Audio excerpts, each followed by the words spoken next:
really looking into 2026, which is a big part of what we're going to talk about today. The amount of people that place finance at the top or near the top of their list of New Year's resolutions. That and fitness are the two like overwhelming things that people want to address in their New Year's resolutions every year. Starting somewhere is good, but like also slowly building on the other things around it, the building blocks, as you would if you were trying to save money. Yeah.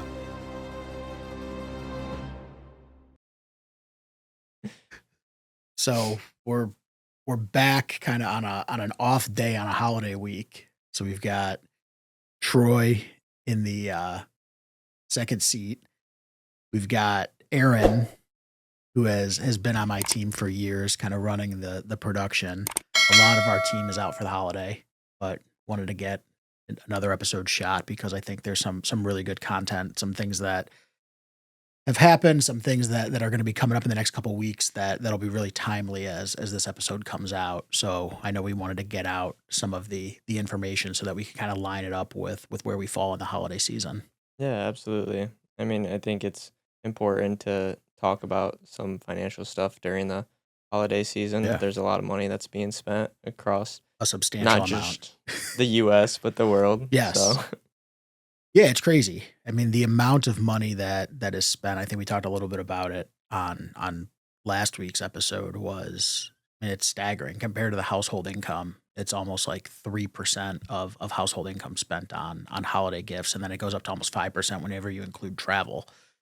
And I think that was just looking at Christmas, not even Thanksgiving. And I know like we had family come in for Thanksgiving, we had people traveling. So you throw in a 5 or 6 week period of Thanksgiving, Christmas, New Year's, it could be a pretty substantial percentage of cost being spent just within that 5 week period of time. yeah, absolutely. And it goes up significantly compared to how many people you have in your household, too. Right. So, Yeah, it could skyrocket depending on how many kids come, depending on if you're going to go out to eat, if you're going to bring food in. Cost of groceries are obviously high, but yeah, I mean it's a real expense that I think is kind of a customary necessity to host and have family come together, which is great.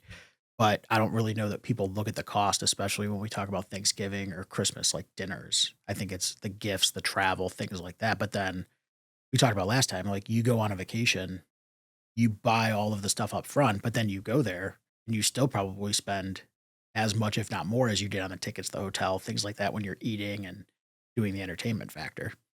yeah, I mean, you can do a lot of different things when you're going to meet family. Like there is the ski trips that you go do if your family is in like Colorado or wherever up north. I know we had a ski area not too far from us, and then just yeah, going out and getting food on the days that's not Thanksgiving. Hopefully, come home with some food that you can continue to eat if you're on a budget. But Yeah.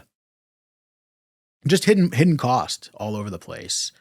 Um, I know that we're kind of getting through the holidays and really looking into 2026, which is a big part of what we're going to talk about today. Kind of preparation for 2026 and looking at like New Year's resolutions. I think that in our world of finance, it was pretty staggering or pretty surprising to see the amount of people that place finance at the top or near the top of their list of New Year's resolutions. So we know that it is a hot button issue that people want to address and people want to look at. That and fitness are the two like overwhelming things that people want to address in their New Year's resolutions every year. yeah, I thought that was really surprising that like finance was one of the tops. Me not coming from this world for too long now. I always saw it as the gym because that's what I've been doing Yeah. for the past like 4 or 5 years now. Is I'm a regular gym goer every single day. So, I mean, I see the influx of people that come in January, on top of the deals that go out uh, on advertisements. Yeah. Yeah, it's really surprising, and I think that the stuff that we're gonna dive into today is kind of like the good, the bad, and the ugly of the New Year's resolutions. Like, do they really work? What are the breakdowns of where people try to do it? And again, it's like goes to the Thanksgiving dinner going and having turkey and mashed potatoes and stuffing, like, it's a customary thing. People are like, "Oh, it's the end of the year. I'm gonna kinda throw this, I'll call it like a goal with air quotes out there and say that this is what I'm gonna do for the new year." And we know statistically very few people follow through, but it's shocking how fast people give up on things like finance and fitness. Like, it's just it's sad. And I think that's because they don't have a roadmap or they don't have somebody to help them with it. Yeah, and I think there's also the factor of motivation and just the want to and the drive of getting into those things.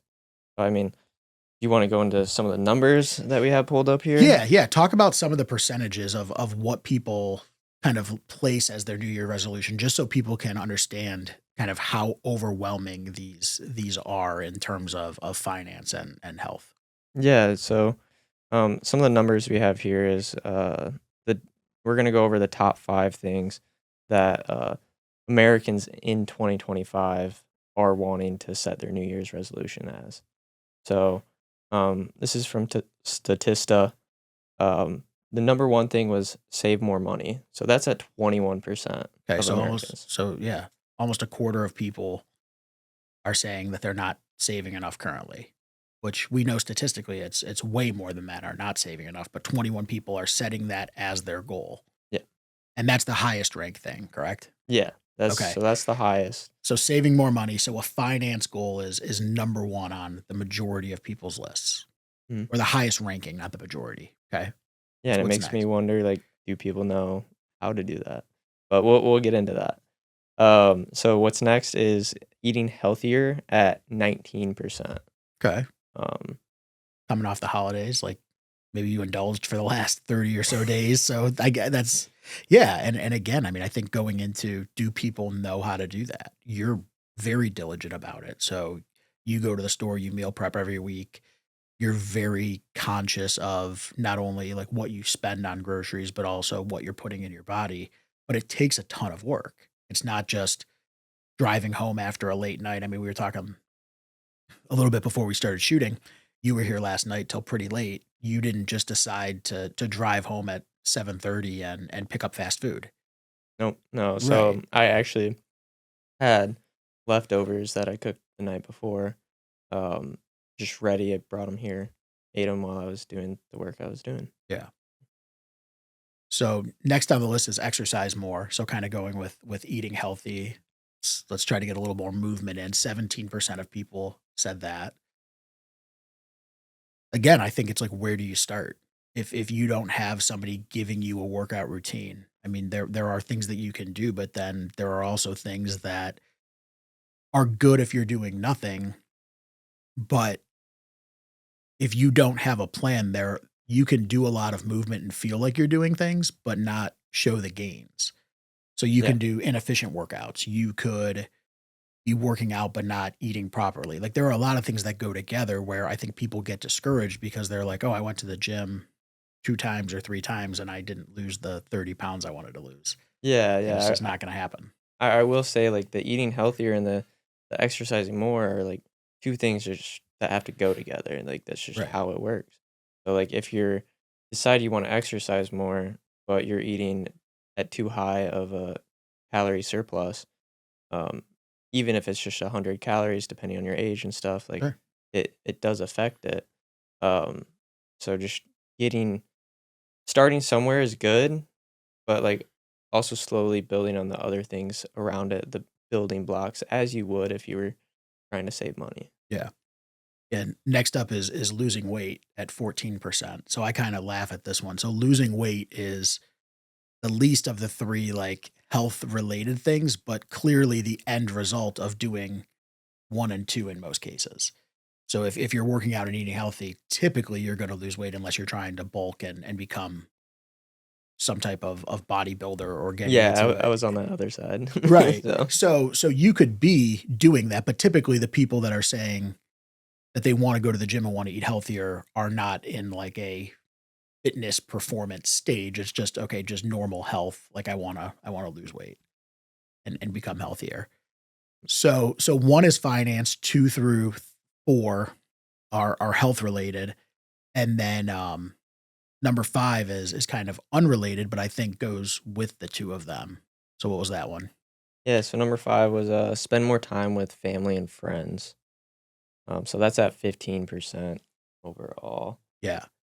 And I think that's really important. So you look at all of these different things and number 1 having to do with money, number 2, 3, 4 having to do with health and wellness, and then number 5 having to do with kind of longevity of spending more time because time is our most limited asset.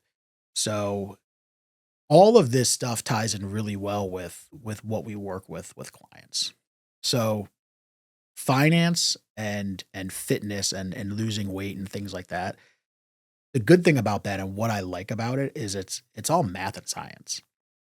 So people look at physical activity, weight loss, different things like that.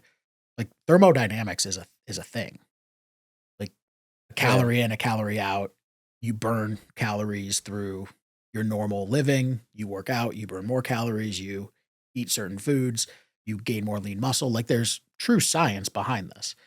And I think especially going through the transformation that I've gone through, understanding how that works was really important because it's not just how many calories you eat, it's what type of calories you eat. It's what movements you do on what days. It's what you eat on certain days when you do those movements. And that's what's really shown kind of the change in the way that a body looks, the change in what the scale shows, different things like that compared to just, okay, I'm gonna go and walk 3 miles every day, or I'm gonna go run, or I'm gonna go lift, or I'm gonna do this. Same thing with money and finance. It's not just putting money in a bank account, it's how much are you putting in? Where Mhm. does it get allocated? How does it get invested? What is your risk tolerance? How much do we want to defer for retirement? How much do we need in the near future? All of those things play a role into the ultimate success of a client. And it's just like the different pieces of working out rather than just a set it and forget it mentality. That just doesn't work. Yeah. I'd like to take an attempt to kind of put my mindset on that. So, like, it's like you're working out. You are choosing your workouts. Some people have them planned, some people don't. Mhm. So, same thing with money. Some people have a plan, some people don't, or they have somewhat of idea going into it. And then back to working out. Same thing with the food.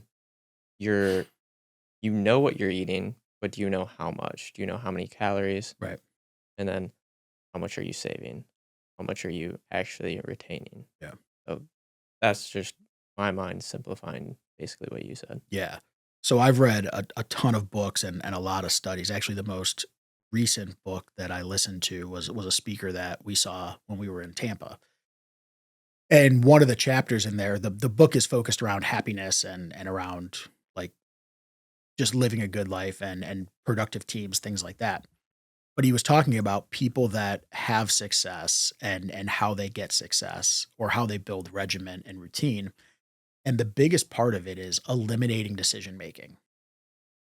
So if your goal is to get up in the morning and go to the gym, don't wake up and figure out what you're going to put on.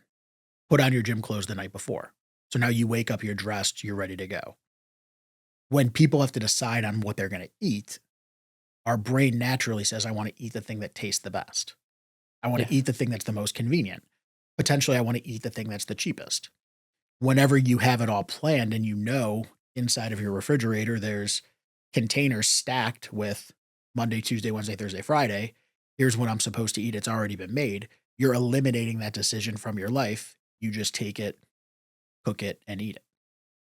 So, every single thing that we can do to eliminate decision making helps us to become more successful or to achieve the things that we're trying to achieve. And that's what we do with money is we work with our clients to put away the proper amount of money at the beginning so that that's being saved, allocated, and invested the way that they want it to. And then the rest of it, they can make decisions on. But at that point, whatever decisions that they make won't harm them because the proper amount of money was already saved. When people try to spend first and then save, we know it doesn't work.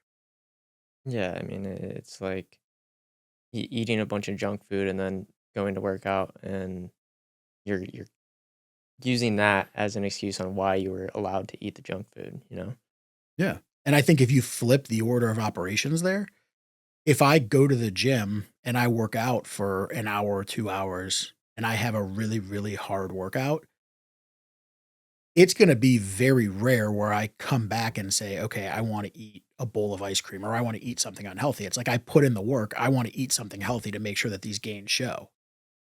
But if I eat the garbage before and then I go work out, in my mind, I'm like, okay, I just negated what I ate. But if I do the hard work first, then I'm going to make a better conscious decision or Yeah, maybe an unconscious decision of compounding my good decisions. yeah, So the way that we do things is very important. The order that we do things in is also very important. yeah. There's a lot of psychology around that. Yeah. So, I do want to dive into kind of why most people like fail in their resolutions. But first, let's go into why do you think most people fail in terms of like trying to save money? One, I think it's hard. So I think that we've talked on several episodes about how the world is set up against us. Every single company is fighting for our dollars. They don't care what we're saving. That's not their priority. Their goal is to get us to spend with their company. So when we live in a very, very impulse or yeah, like an impulsive environment of the US and spending and advertising being in crazy numbers, and I know we pulled stats and we're gonna talk about that, I think, next week. It's hard for people to have self-control and make good decisions. So, we have all of these factors working against us, and then the second part is I don't think people understand how it works. I just truly believe that a lot of people do not understand how money works, how savings works, how investing works, and they go into a state of, like, paralysis by analysis. So, instead of not knowing and taking the time to learn or talk to somebody, they just do nothing and let life keep going. Yeah, I mean, I that's definitely a case for me. It's anything that you're trying to get into, you just kind of have to dive into it and try to learn from it. You can go to people that you know, but I mean, that's where an advisor is Yeah, great. and that's where it's tough, like, do the people really know? Yeah, Or is it your friend who is in worse shape than you and he acts to be a financial guru? So that's where, again, going to a professional really helps. I mean, a lot of people have known, I mean, since we started shooting this, there's been a drastic change in just appearance of kind of how I look. So had I not had a trainer from day one, like I wouldn't have known what to do. I yeah, probably would have gotten hurt a couple times. So there's a lot that goes into, especially when you're very out of shape, into like getting somewhat healthy, then getting in shape and then performing well. So had I done things on my own, I probably would have gotten hurt. I would have gotten discouraged. There would have been a lot of things that had I not had that coach, I wouldn't have succeeded. I think the same goes with money. If you don't have somebody showing you that you're making very small gains. I showed you a client the other day, maybe yesterday, 2 days, I don't remember when it was. mm, Client started with me and I think they had under $5,000. Today they have like $1.2 million. Like we didn't start with this being a massive client. It started with a very small account, building trust and things accumulating over time as their life changed. And now fast forward 10, 15 years, they've amassed seven figures of money with our firm. And that's just through coaching and helping them to see the path. yeah, yeah. I mean, it's finding the right partners Yeah. when you're going to do these things. However, you're trying to improve your life, you just need to find the right people to surround yourself with. One, Yep. and then just find the people that you trust to coach you through what you're trying to do. Yeah. Very few I actually haven't seen anything that says you have a higher probability of success by doing something by yourself. No, So, whenever you work with a team, when you work with a partner, when you work with a coach, all of those things give you a much higher success rate than going it alone. absolutely. So to dive into some of the research now, um, Yeah, this is like terrifying. Whenever we started pulling this stuff up, I was really I knew the numbers were bad, but I really didn't know how bad they were. no, neither did I. I mean, like just being in the gym culture, like you see people come and go, but you don't realize how fast they go, type deal. Right. And to lead off of that, I mean, 23% of people quit after just the first week. Right. So we're not even through like the college football playoffs yet, and people are quitting. Yeah, So they go a week, and again, I mean, I think these are people that aren't really committed. They're like, okay, we're gonna set a New Year's resolution. It's not really a New Year's resolution. We've set the same thing the last 5 years. They give it a shot and then they're out. So a quarter of people out within 7 days. Crazy. The next one is even more mind blowing. I mean, yeah, just on the first week one, to me, though, that's showing me that those are the people that didn't set a strong enough plan. But to go into just people that quit by end of January, it's at 43%. Yeah. So I don't know what those people are doing in their first months. Maybe they just didn't like the adjustment they made, but Those are probably people that had a real intention to fix something, but then did not have a real plan. mhm, So the people in the first week, they're like, I'm going to try this, and then they're immediately out. I think the people in the first month are saying, I'm going to give this a real go. I'm going to try to do it, but they're doing it by themselves, and they yep, have no clue what they're doing. So they're showing up to the gym. It's packed because that's like the one time of year when everybody's there. And they're saying, okay, I'm going to go on the elliptical, or I'm going to go on the treadmill, or I'm going to do this. And then they come back the next time and they're like, okay, what do I do? I'm going to do the same thing. Or what do I do? And then they look at other parts of the gym and they're intimidated by, like, okay, I don't know what this does, or I don't know what muscle group this works. I don't know if I should be working this muscle group. I don't know what day to do it. And they don't have any guidance. So they're intimidated, they're trying to go, and then they get to a point where 30 days in, they've done the elliptical or the bike or the treadmill or whatever it is, but maybe they didn't eat healthy or do whatever, and they've only lost a pound or two, which is actually probably a pretty good gain for yeah. somebody in that situation.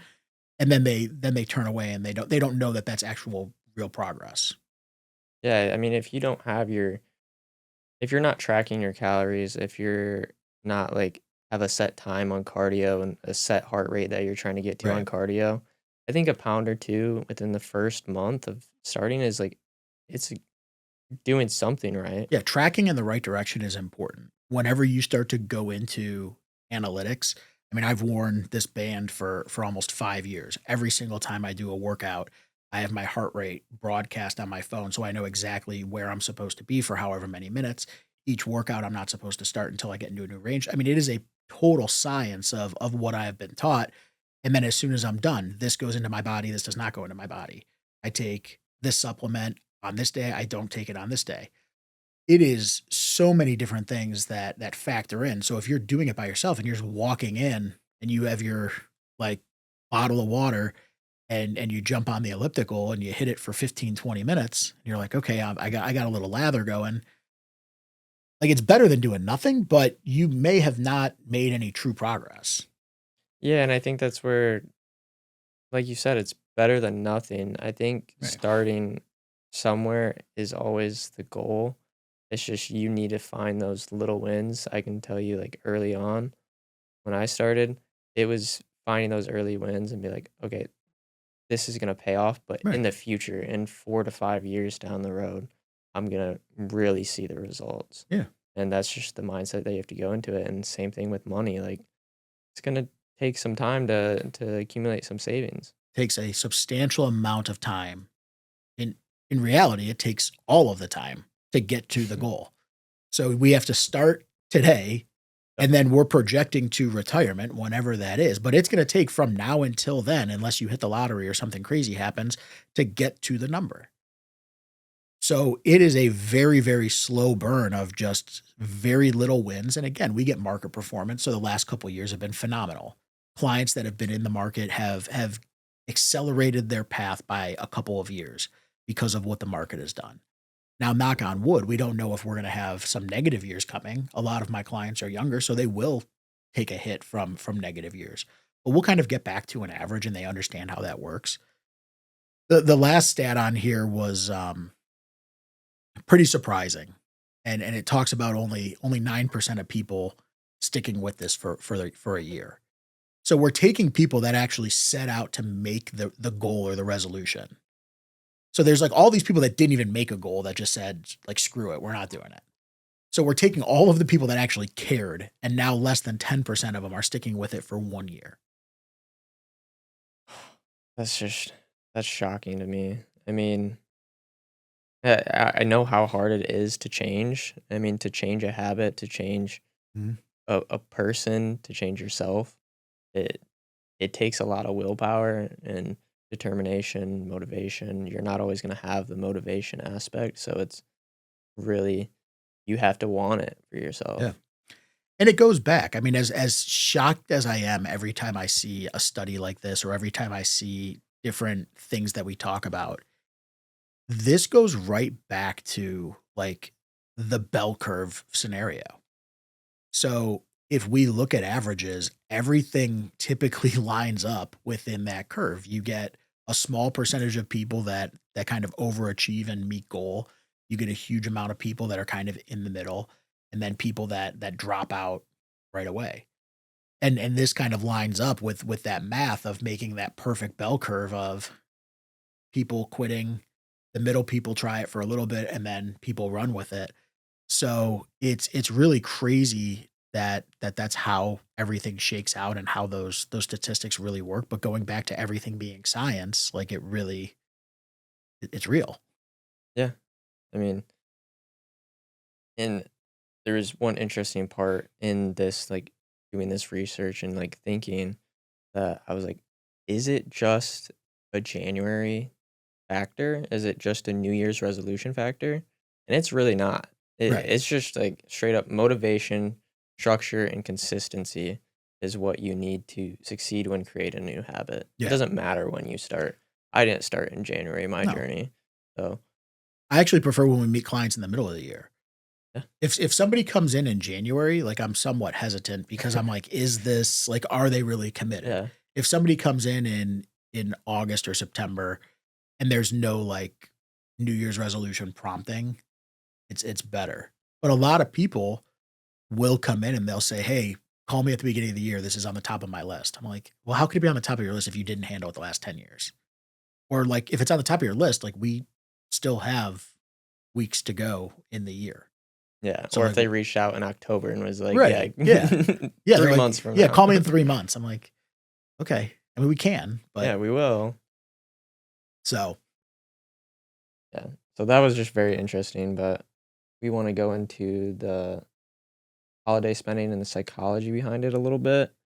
Um, yeah, I think that, again, coming off of Christmas, we're kinda having a lot of fun, but probably feeling the pain of what we just spent, and again, I mean, we live in this, like, digital world of buying and I was telling both of you, before we started, like, I was looking through online and this thing popped up and there was some cool Ohio State stuff, and I'm like, "Oh," like, just impulse buy. Like, "I'm gonna get this and it'll be at my house in a couple days." Like, did not need it, did not plan on having it, saw it, I'm like, "This looks really cool," and I got it. So, we are all complete, like, victims to that. When we go back to kind of the days of buying things before when it was not just clicking it on my phone, like, if I had to drive to XYZ department store and go through and find those items and, like, look through racks and find my size and do all that, I would have not bought any of those items. Like, yeah. I know that I would not have, So it also takes you significantly longer to find those items. for sure. Whenever it's sent to me in my inbox or whenever I'm on social media, it's like, "You want this right now," and I'm like, "I do. I absolutely want this right now," and I buy it. Yeah. So, I know if I have a lot of discipline around spending and I'm doing it, most people are falling victim to that as well. Yeah, I mean, it's been hard for me not to get on and shop around this Right. time of the year, so, um, what are some practical tips that you think, people can start to, like, improve their spending? So, spending is hard. I mean, you can look at a zillion different studies around controlled spending, even budgeting. Like, budgeting, if you read deep into studies, it doesn't work because people aren't disciplined and things come up. So, you can have a perfect mindset and a perfect plan, but just like if you're driving to the gym and your car breaks down, like, that workout may not happen today unless you can Mhm. completely rearrange your day. So, things in life happen. So, we've really subscribed to a methodology of saving first, so putting aside the amount of money that needs to be put away, and then spending whatever's left. And then however you spend it, you spend it. And if you make bad decisions in how you spend it this month, you will correct it the following month because you didn't get the necessities or the things that you needed, but you still saved the proper amount. Okay. So just building, is it building a plan and then if something goes awry, you try to correct it for the next month? A little bit, yeah. I mean, we send people money if emergencies happen, but it's really building up a reserve of cash so that they can get out of debt. So in this scenario, I think we're talking about somebody being completely immune from like credit card debt or any type of negative impacting debt. And and we're starting from scratch. Most people aren't. Mm. So we need to save them from themselves of paying off debt and then jumping right back into debt because they have bad habits. So we need to build up a cash reserve for them so that they don't go into credit card debt if a hot water tank goes down or the AC breaks or they have a flat tire or they need to fix their car or whatever it may be. We live in an area with a lot of hurricanes. So you get hit by a hurricane and you have a deductible on your house. Like, is that paralyzing you? Are you putting that on a credit card? Like what are you doing to make sure that you have the reserves for living for the next couple months? Yeah. Yeah. I think having a some type of emergency fund. I know you don't like that word as I much, don't mind but it. I think so. I like it to be an opportunity fund. okay. I mean, There you go. hopefully with our clients, like they're past the emergency phase. Like we're Yeah. get emergency. Just I mean, even the way that it's that you said it, it's if an emergency happens, like you have some amount of money, like that's terrifying. Like if I'm a financial advisor and I'm coaching you to win, and you have an emergency fund, like that's bad. Like that means we don't have like any other money. If we have an opportunity fund, now there may be an emergency that we tap into that. But what if you want to buy a second house? What if you need a new car? What if your kid's going to school? We need to look at things that are positive and the clients are winning. If it's just about preventing like the catastrophic, like they have no chance to win because like that's all they're focused on is I just have this small bucket of money that if something really bad happens, I can kind of cover my butt. Yeah. We need it to be a big bucket of money so that if something bad happens, they have it, but then they can still achieve all of their goals. Yeah, I mean, that is true. Like, you don't want somebody to just to view like a savings account as like their emergency fund. You want it to them to view it as something where they can invest into Right. themselves down the line, The like whatever it psychology is. of how we teach our clients to think about money is so different too. So eliminating terms like emergency fund and creating an opportunity fund just expands mindset and gives people a positive context around what they're doing with their money. Yeah.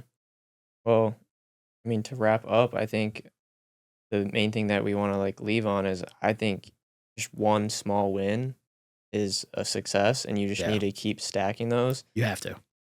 and your next year will just end up being better than Yeah, last. yeah. People need to really focus on small wins because especially in savings and in fitness, it's not overnight success. Very rarely is it you get this immediate windfall and it's a grind. You have to stick with it. You have to stick with it when the results aren't showing. There are times where hopefully not in money, but sometimes if the market goes the wrong way, you do go backwards a little bit. I know that there's been times kind of on my journey and probably on yours too, where you look at the scale and it doesn't move, but then the results in the mirror are good, but it took a little bit more time for that to happen. Mhm. So it's working with somebody that knows what they're looking at and knows how they can help you so that you can stay positive and have the right mindset on that journey. Absolutely. So we look forward to next week again, kind of talking about wrapping up the year, talk some little college football. I mean Notre Dame and Ohio State. Yeah. Hopefully they're in the mix at that point, and maybe we'll get a little rematch of last year. Well, I'm hoping so, but I really don't wanna see Ohio State in the finals. I don't think But anybody does. I don't think so either. Awesome. Yeah, we'll see everybody next week. Take Alright. care. Thank you. Oh, my back. I know. Do you hear that? Yeah. Yeah, you got to pick how you're going to sit in these chairs because I it's know. if you I kind of ended up, like if you lean back, if I you started, like, here yeah, in the last one, well, the one that's going out today, yeah, and then I, like, slowly leaned back, and then I slowly, like, started turning more and more, and then I I know. turned the mic. I know. Yeah. It's different. When we were in the other room, you were like more pro- you you were more propped up, Yeah, and now where's the stretching? What happened to that? I'm so bad about posting. I'll post months after or I a don't year know. after. Like, I didn't even realize I went, like, a year without posting. Yeah. I don't know how it works at all. Registered representative and financial advisor, Park Avenue Securities, LLC, PAS, OSJ 14021, Metropolis Ave, Fort Myers, Florida 33912 239 561 2900. Securities products and advisory services offered through PAS, member FINRA, SIPC. Financial representative of the Guardian Life Insurance Company of America, New York, NY. PAS is a wholly owned subsidiary of Guardian. Alliance Financial Group is not an affiliate or subsidiary of PAS or Guardian. CA Insurance License Number 0M21715. AR Insurance License Number 158383330. 8667995.1 expires 1227.